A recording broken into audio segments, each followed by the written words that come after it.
Hey, it's Dan, and I just want to take a moment to talk to you about the pull-up challenge that you've probably been hearing about. So for the month of December, we're going to do a strict pull-up challenge. That means no kipping during the challenge. That doesn't mean we won't be doing kipping pull-ups during the workouts, but for the challenge, we'll be doing strict pull-ups. And the whole idea of this is to develop better pulling strength. So for those of you that have pull-ups, maybe you can get more, or you can just get better at them. And for those of you who don't have pull-ups yet, hopefully in the month of December you can get one and finish off 2018 by marking a big goal off of your goal list.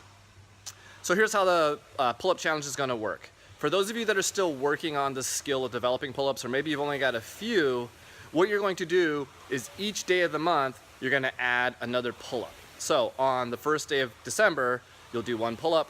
On the second day of December you'll do 2 pull-ups, and so on all the way through the 31 days of December. For those of you who are pretty good with pull-ups, so you can do 10, 12, 15 strict pull-ups, what you're going to do is 31 pull-ups every single day for the month of December. Now, how do these pull-ups happen? They don't not all 31 have to happen at once. You don't just come in and bust out one set of 31. You actually have the entire day to accumulate all 31 reps. So you can knock out a few in the morning, a few midday, big chunk at the end of the day, and be done. If we do strict pull-ups in the warm-up, if we do strict pull-ups in the workout, those all count for that day's pull-ups. Okay? You don't roll your pull-ups over to the next day. If you don't get them today, don't roll them over to the next day.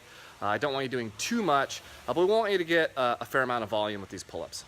Now, what if you're somewhere in between? You can't quite do 31 in a day, but 1 or 2 in a day is not enough. Well, scale it. Scale up, scale down. Maybe you do 15, maybe you do 20. Whatever that number is for you that you know is going to be kind of a challenging number, but not impossible for you to do. If you don't have pull-ups yet, what are your options? Of course, there's the standard, you can grab a band and do some banded pull-ups. That's okay, but what I really want you to do is challenge yourself throughout this month to do a variety of different pull-up modifications. So one of the options that you have is you can use one of our adjustable pull-up bars. Set it up to the proper height so that when you're down on your knees, with your arms reached overhead, your arms will be fully extended. As you approach the bar, this is really important because I see people do this incorrectly quite a bit. As you approach the bar, I want you to walk up so that your toes are under the bar. Leave your feet there, squat, kneel down to the floor with your knees going forward, but your toes still staying under the bar. Okay? From there, with your toes curled under, do a pull-up using your legs to assist you as much as you need.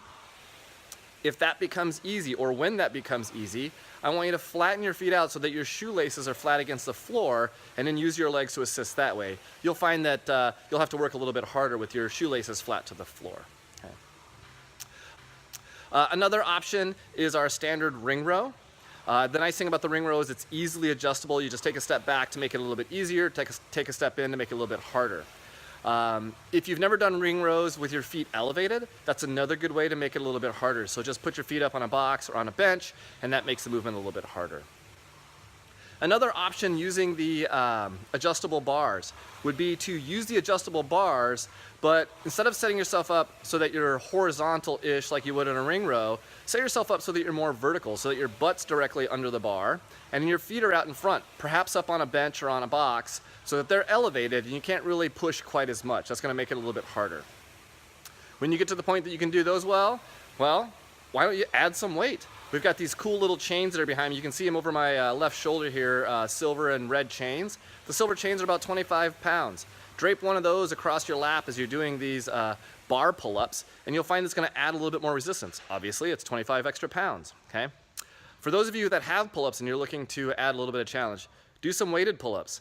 Drape that chain around your neck, because nothing looks more badass than pull-ups with chains around your neck. Whatever it is, however you can do it, we want you to challenge yourself this month to work on your strict pull-ups. Get a little bit stronger. Get that first pull-up, strict pull-up block checked on your goal list, or see if you can take your 15 current strict pull-ups and make them 20. Whatever it is, we want you to develop some strength and have fun and finish the year nice and strong. And then, of course, let us know what your results are. Post them to social media. Make sure you tag us, and we'll share it with the world. Thanks.